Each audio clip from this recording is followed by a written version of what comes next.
여러분, 혹시 지금 주변 사람들로부터 충분한 존중을 받고 계신가요? 아니면 나름대로 진심을 다해 배려하고 양보했는데도 불구하고 상대방은 그것을 당연하게 여기며 오히려 여러분을 만만하게 대하고 있지는 않으신가요? 나이가 들수록 인간관계는 더 어려워진다는 분들이 많습니다. 특히 은퇴 이후에 느끼는 소외감이나 가까운 지인들에게서 받는 무례함은 심장을 깊게 찌르는 가시처럼 아프게 다가오기도 합니다. 내가 인생을 잘못 산 건가? 하고 자책하며 밤잠을 설치시는 분들도 계실 겁니다. 하지만 여러분, 그것은 여러분의 잘못이 아닙니다. 다만 사람을 대하는 방식에서 우리가 놓치고 있었던 단 한 가지의 중요한 사실이 있을 뿐입니다.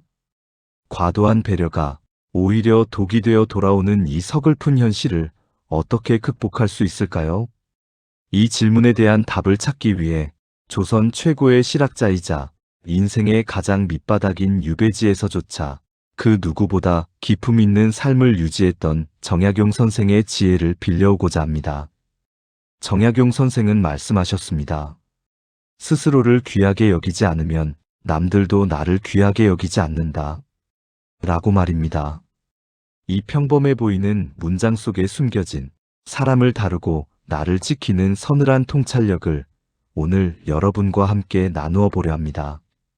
이걸 설명하기 위해 평생을 타인에게 맞추며 살아오다 어느 날 큰 깨달음을 얻게 된 한 60대 남성의 이야기를 들려드리겠습니다.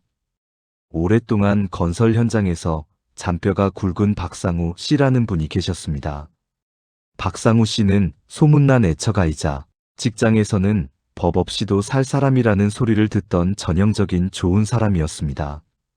그는 퇴직 후에도 예전 직장 동료들이나 동네 친구들과 원만한 관계를 유지하기 위해 무단히도 노력했습니다. 누군가 부탁을 하면 거절하는 법이 없었고 술자리에서는 먼저 지갑을 열었으며 상대방의 기분이 상하지 않게 항상 먼저 웃으며 고개를 숙였습니다. 박상우 씨는 그것이 어른의 미덕이라고 믿었습니다. 하지만 시간이 흐를수록 상황은 묘하게 흘러갔습니다. 어느 날 동네 등산 모임에서 사건이 터졌습니다. 평소 박상우 씨를 형님이라 부르며 깍듯하게 대하던 후배 한 명이 당연하다는 듯이 박상우 씨에게 식사비를 계산하라고 떠넘겼습니다. 그 후배는 웃으면서 이렇게 말했습니다. 형님은 연금도 넉넉하게 나오시잖아요. 저희 같은 후배들을 위해서 이 정도는 쏘셔야죠. 박상우 씨는 가슴 한구석이 서늘해지는 것을 느꼈습니다. 돈 몇만 원이 아까워서가 아니었습니다. 그 후배의 눈빛에서 자신을 향한 존중이 아니라 언제든 이용할 수 있는 만만한 상대를 보는 듯한 경멸을 읽었기 때문입니다. 그뿐만이 아니었습니다. 어느 날은 정성껏 준비해간 간식을 나눠주자 한 친구가 투덜거리며 말했습니다. 이런 거 말고 좀 더 맛있는 걸로 가져오지 그랬어. 요즘 이 브랜드는 아무도 안 먹는데. 그 순간 박상우 씨는 머릿속이 하얘졌습니다. 자신의 배려가 상대방에게는 당연한 의무가 되어버렸고 심지어는 평가의 대상이 되어버린 것을 깨달은 것입니다. 집으로 돌아온 박상우 씨는 거울 속에 자신을 보았습니다. 어깨는 처져 있었고 눈빛은 생기를 잃어 있었습니다. 평생을 타인을 위해 헌신하고 배려하며 살았는데 남은 것은 공허함과 무시당했다는 자괴감뿐이었습니다. 박상우 씨는 스스로에게 물었습니다. 나는 도대체 무엇을 위해 살아온 것일까? 왜 사람들은 나의 진심을 몰라주는 것일까? 그때 박상우 씨의 눈에 들어온 것이 먼지가 쌓인 책장에 꽂혀있던 정약용 선생의 가르침이었습니다. 정약용 선생은 유배지라는 극한의 상황에서도 자신의 품위를 잃지 않았습니다.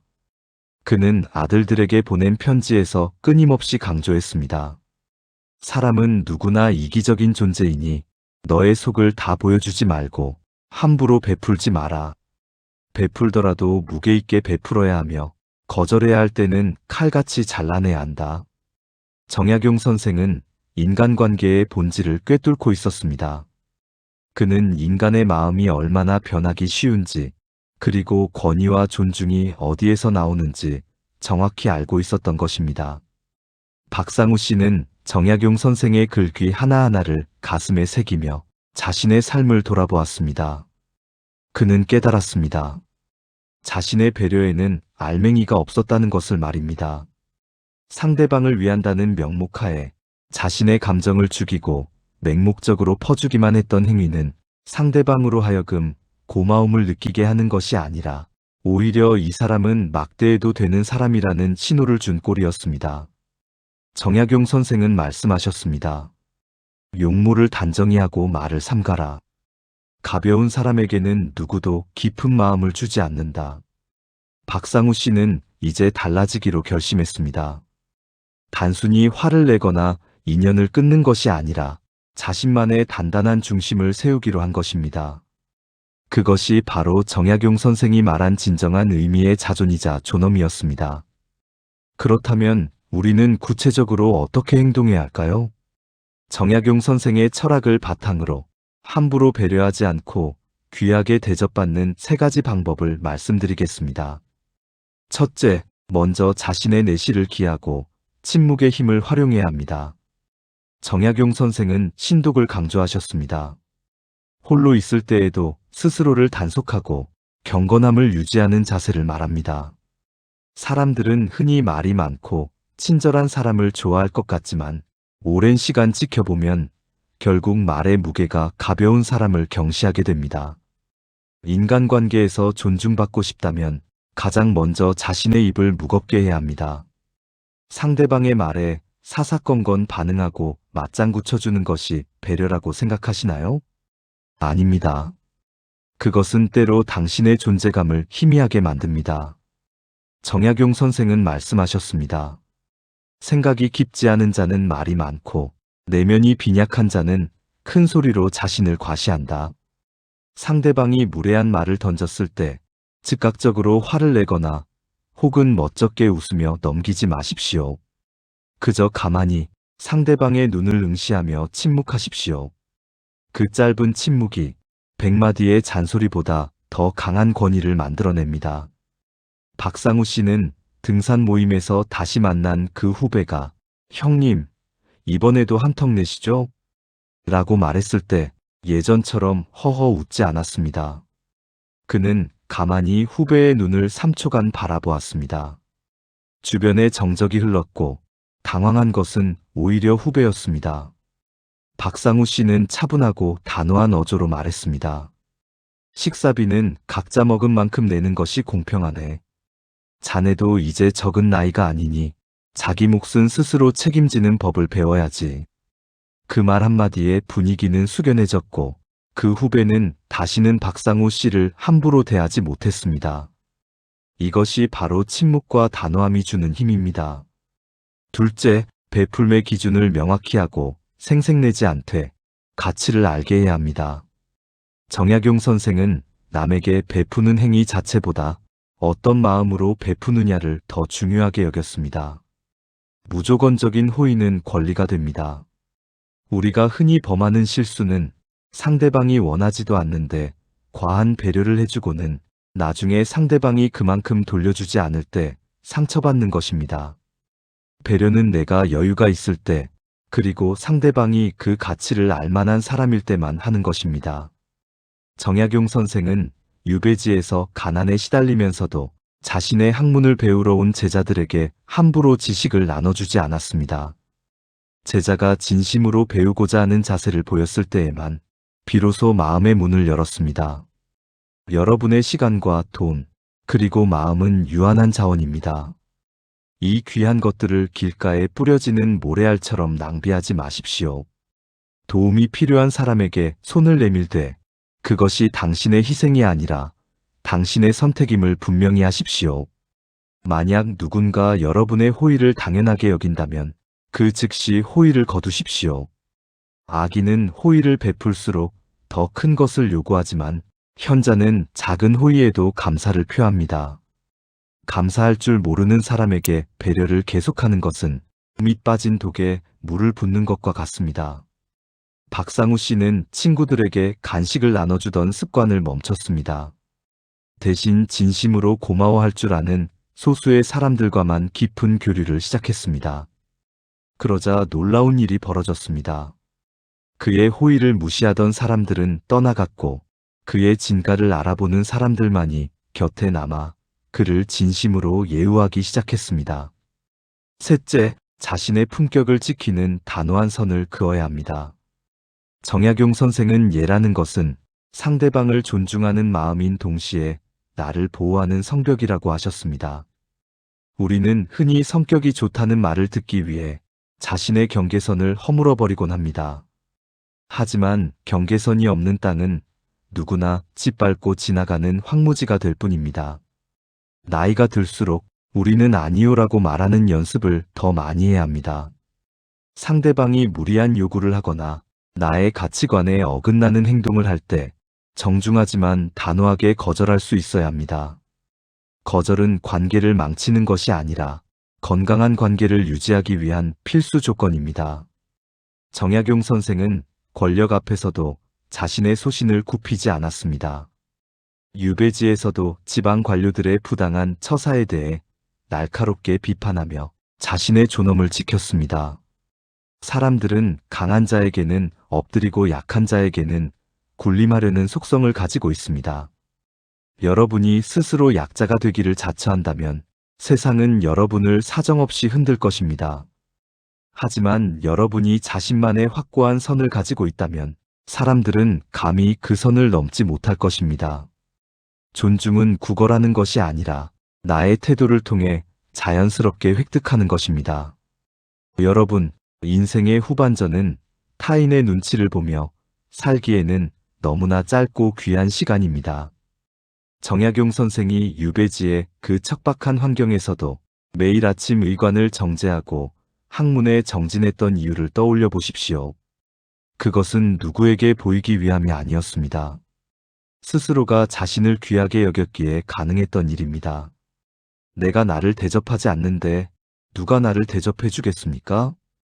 오늘부터라도 여러분의 삶에서 불필요한 배려를 걷어내십시오.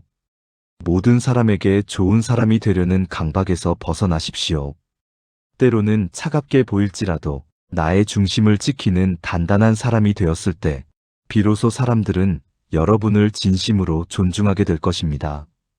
정약용 선생은 말씀하셨습니다. 근과 검 두 글자는 세상을 살아가는 커다란 미천이다. 여기에 더해 스스로를 속이지 않는 정함이 있다면 그 어떤 파도에도 흔들리지 않을 것이다. 여러분의 내면을 지혜와 고독으로 채우십시오. 남의 비위를 맞추기 위해 쏟았던 그 에너지를 이제는 여러분 자신의 성장과 평온을 위해 사용하십시오. 책을 읽고 사색하며 자신만의 기품을 만들어 가십시오.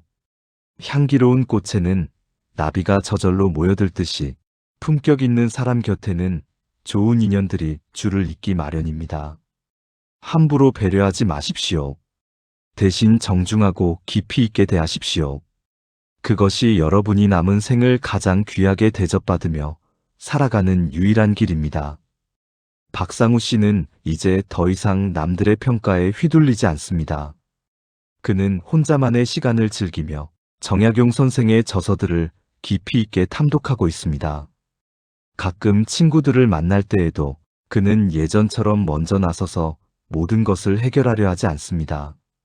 적당한 거리를 두고 필요한 말만 하며 자신의 평온을 유지합니다. 희한하게도 사람들은 그런 그를 더 어려워하면서도 동시에 더 깊이 신뢰하게 되었습니다. 그가 입을 열면 모두가 귀를 기울이고 그의 존재만으로도 모임의 분위기가 차분하고 품위 있게 변했습니다. 배려를 줄였더니 오히려 존중이 돌아온 것입니다. 이것이 바로 역설적인 인간관계의 진리입니다. 여러분, 지금 거울 속에 비친 여러분의 모습은 어떠신가요? 타인의 요구에 응하느라 지쳐있지는 않으신가요? 배려라는 이름의 가면을 쓰고 정작 여러분 자신의 마음은 외면하고 있지는 않으신가요? 이제 그 가면을 벗어 던지십시오. 정약용 선생이 강조했던 것처럼 자신의 본질에 집중하십시오. 내가 바로 섰을 때 세상도 나를 중심으로 정렬됩니다. 누군가에게 잘 보이기 위해 억지로 웃지 않아도 괜찮습니다. 모든 모임에 참석해 분위기를 띄우려 애쓰지 않아도 괜찮습니다. 여러분의 침묵은 깊이가 되고 여러분의 거절은 무게가 될 것입니다. 인간관계의 고통에서 벗어나는 법은 상대방을 바꾸는 것이 아니라 나의 태도를 바꾸는 데 있습니다. 함부로 배려하는 마음을 내려놓는 순간 여러분의 진정한 가치가 빛나기 시작할 것입니다. 세상은 때로 거칠고 무정합니다. 하지만 그 속에서도 자신만의 색깔을 잃지 않고 꼿꼿하게 서 있는 나무는 모두의 우러름을 받습니다. 여러분도 그런 존재가 되실 수 있습니다. 정약용 선생의 지혜가 여러분의 삶의 든든한 지팡이가 되어주길 바랍니다. 지나온 세월 동안 충분히 애쓰셨고 충분히 참으셨습니다. 이제는 여러분 자신을 가장 먼저 배려하고 가장 먼저 사랑해 주십시오. 남은 인생은 오롯이 여러분의 품격을 지키며 가장 귀한 존재로 살아가시기를 진심으로 응원합니다. 여러분의 삶이 고요하고 단단한 평화로 가득하기를 빕니다. 오늘 전해드린 정약용 선생의 지혜가 여러분의 고단한 인간관계에 작은 이정표가 되었기를 바랍니다. 이 깊은 통찰이 여러분의 삶에 뿌리 내려 더 당당하고 기품 있는 매일이 되시길 진심으로 소망합니다. 삶의 지혜가 담긴 이 여정에 앞으로도 함께하고 싶으시다면 구독과 좋아요로 따뜻한 마음을 나누어 주세요. 여러분의 소중한 경험이나 느낀 점을 댓글로 들려주시는 것 또한 저에게는 큰 힘이 됩니다. 함께 지혜를 나누며 더 밝은 내일을 만들어 갔으면 좋겠습니다. 시청해 주셔서 감사합니다.